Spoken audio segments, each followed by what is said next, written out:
जय श्री कृष्णा। भक्तजन हो, आज हम भगवत गीता के तीसरे अध्याय कर्मयोग के बारे में बात करने वाले हैं। अर्जुन ने कहा, हे जनार्दन, हे केशव, यदि आप बुद्धि को सकाम कर्म से श्रेष्ठ समझते हैं तो फिर आप मुझे इस घोर युद्ध में क्यों लगाना चाहते हैं। आपके अनेकार्थिक उपदेशों से मेरी बुद्धि भ्रमित हो गई है, अतः कृपा करके निश्चय पूर्वक मुझे बताएं कि इनमें से मेरे लिए सर्वाधिक श्रेयस्कर क्या होगा। श्री भगवान ने कहा, हे निष्पाप अर्जुन, मैं पहले ही बता चुका हूँ कि आत्म साक्षात्कार का प्रयत्न करने वाले दो प्रकार के पुरुष होते हैं। कुछ इसे ज्ञान योग द्वारा समझने का प्रयत्न करते हैं तो कुछ भक्तिमय सेवा के द्वारा। न तो कर्म से विमुख होकर कोई कर्म फल से छुटकारा पा सकता है और न केवल संन्यास से सिद्धि प्राप्त की जा सकती है। प्रत्येक व्यक्ति को प्रकृति के अर्जित गुणों के अनुसार विवश होकर कर्म करना पड़ता है, अतः कोई भी एक क्षण भर के लिए भी बिना कर्म किए नहीं रह सकता। जो कर्मेंद्रियों को वश में तो करता है, किंतु जिसका मन इंद्रिय विषयों का चिंतन करता रहता है, वह निश्चित रूप से स्वयं को धोखा देता है और मिथ्याचारी कहलाता है। दूसरी ओर, यदि कोई निष्ठावान व्यक्ति अपने मन के द्वारा कर्मेंद्रियों को वश में करने का प्रयत्न करता है और बिना किसी आसक्ति के कर्म योग प्रारंभ करता है, तो वह अति उत्कृष्ट है। अपना नियत कर्म करो, क्योंकि कर्म न करने की अपेक्षा कर्म करना श्रेष्ठ है।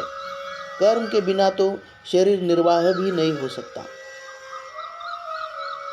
श्री विष्णु के लिए यज्ञ रूप में कर्म करना चाहिए, अन्यथा कर्म के द्वारा इस भौतिक जगत में बंधन उत्पन्न होता है। अतः हे कुंती पुत्र, उनकी प्रसन्नता के लिए अपने नियत कर्म करो, इस तरह तुम बंधन से सदा मुक्त रहोगे। सृष्टि के प्रारंभ में समस्त प्राणियों के स्वामी प्रजापति ने विष्णु के लिए यज्ञ सहित मनुष्यों तथा देवताओं की संततियों को रचा और उनसे कहा, तुम इस यज्ञ से सुखी रहो, क्योंकि इसके करने से तुम्हें सुखपूर्वक रहने तथा मुक्ति प्राप्त करने के लिए समस्त वांछित वस्तुएं प्राप्त हो सकेंगी।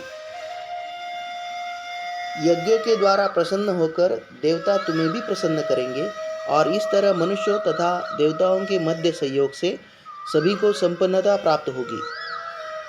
जीवन की विभिन्न आवश्यकताओं की पूर्ति करने वाले विभिन्न देवता यज्ञ संपन्न होने पर प्रसन्न होकर तुम्हारी सारी आवश्यकताओं की पूर्ति करेंगे, किंतु जो इन उपहारों को देवताओं को अर्पित किए बिना भोगता है, वह निश्चित रूप से चोर है।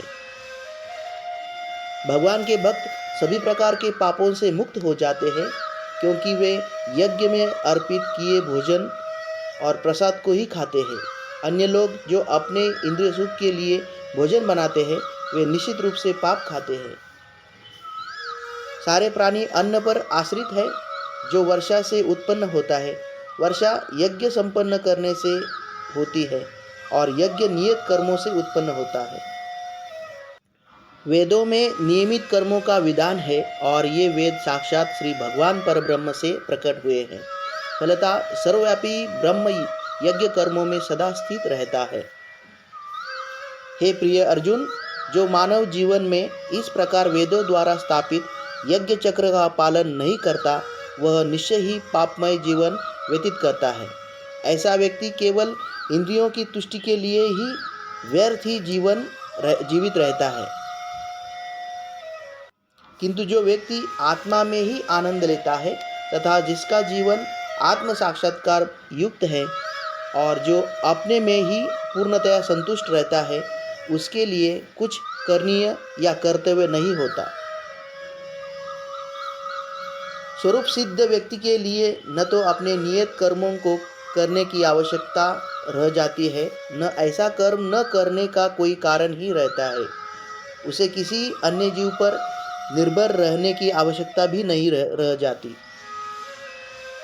अतः कर्म फल में आसक्त हुए बिना मनुष्य को अपना कर्तव्य समझकर निरंतर कर्म करते रहना चाहिए, क्योंकि अनासक्त होकर कर्म करने से उसे परब्रह्म की प्राप्ति हो जाती है।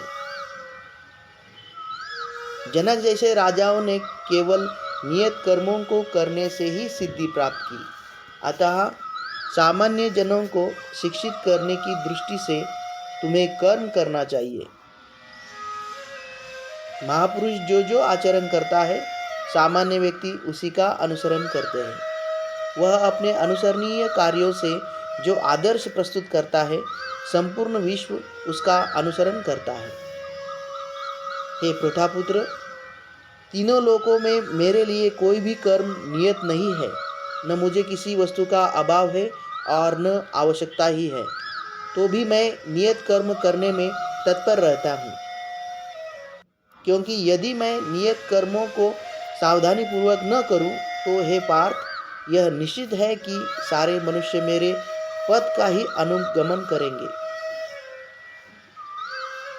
यदि मैं नियत कर्म न करूं, तो ये सारे लोग नष्ट हो जाएं, तब मैं अवांछित जन समुदाय यानी वर्ण संकर को उत्पन्न करने का कारण हो जाऊंगा और इस तरह संपूर्ण प्राणियों की शांति का विनाशक बनूंगा। जिस प्रकार अज्ञानी जन फल की आसक्ति से कार्य करते हैं, उसी तरह विद्वान जनों को चाहिए कि वे लोगों को उचित पथ पर ले जाने के लिए अनासक्त रहकर कार्य करें। विद्वान व्यक्ति को चाहिए कि वह सकाम कर्मों में आसक्त अज्ञानी पुरुषों को कर्म करने से रोके नहीं, ताकि उनके मन विचलित न हो, अपितु भक्तिभाव से कर्म करते हुए वह उन्हें सभी प्रकार के कार्यों में लगाए। जीवात्मा अहंकार के प्रभाव से मोहग्रस्त होकर अपने आप को समस्त कर्मों का कर्ता मान बैठता है, जबकि वास्तव में वे प्रकृति के तीनों गुणों द्वारा संपन्न किए जाते हैं। हे महाबाहो, भक्ति भावमय कर्म तथा सकाम कर्म के भेद को भली भांति जानते हुए जो परम सत्य को जानने वाला है, वह कभी भी अपने आप को इंद्रियों में तथा इंद्रिय तृप्ति में नहीं लगाता। माया के गुणों से मोहग्रस्त होने पर अज्ञानी पुरुष पूर्णतया भौतिक कार्यों में संलग्न रहकर उनमें आसक्त हो जाते हैं। यद्यपि उनके ये कार्य उनमें ज्ञान भाव के कारण अदम होते हैं, किंतु ज्ञानी को चाहिए कि उन्हें विचलित न करें। अतः हे अर्जुन, अपने सारे कार्यों को मुझ में समर्पित करके मेरे पूर्ण ज्ञान से युक्त होकर लाभ की आकांक्षा से रहित, स्वामित्व के किसी दावे के बिना तथा आलस्य से रहित होकर युद्ध करो। जो व्यक्ति मेरे आदेशों के अनुसार अपना कर्तव्य करते रहते हैं और ईर्ष्या रहित होकर इस उपदेश का श्रद्धापूर्वक पालन करते हैं, वे सकाम कर्मों के बंधन से मुक्त हो जाते हैं। किंतु जो ईर्ष्यावश इन उपदेशों की उपेक्षा करते हैं और इनका पालन नहीं करते, उन्हें समस्त ज्ञान से रहित, दिग्भ्रमित तथा सिद्धि के प्रयासों में नष्ट भ्रष्ट समझना चाहिए। ज्ञानी पुरुष भी अपनी प्रकृति के अनुसार कार्य करता है, क्योंकि सभी प्राणी तीनों गुणों से प्राप्त अपनी प्रकृति का ही अनुसरण करते हैं। भला दमन से क्या हो सकता है?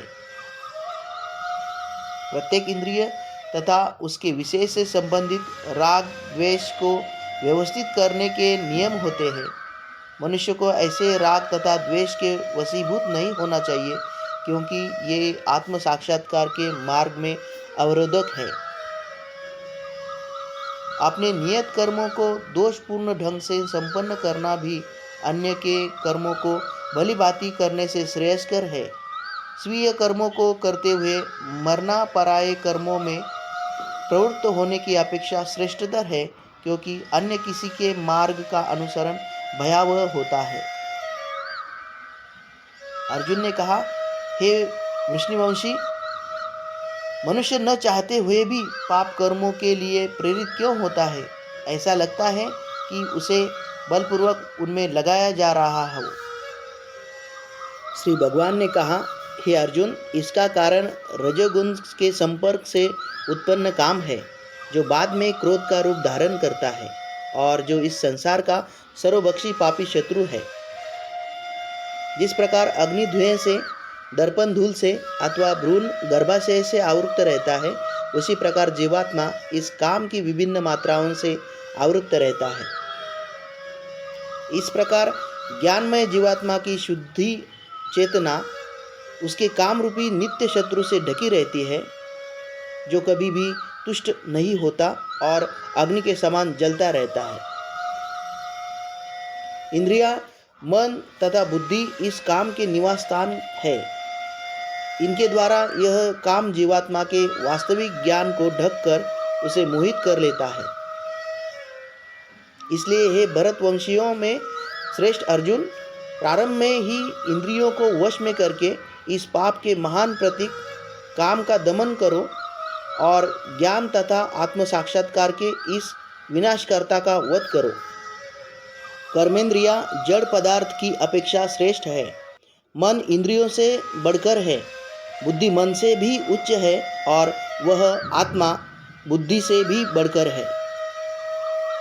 इस प्रकार हे महाबाहु अर्जुन, अपने आप को भौतिक इंद्रियों, मन तथा बुद्धि से परे जानकर और मन को सावधान आध्यात्मिक बुद्धि से स्थिर करके आध्यात्मिक शक्ति द्वारा इस काम रूपी दुर्जय शत्रु को जीतो। इस तरह से हमने भगवद गीता के 3 अध्याय कर्म योग को समझा है। जय श्री कृष्ण।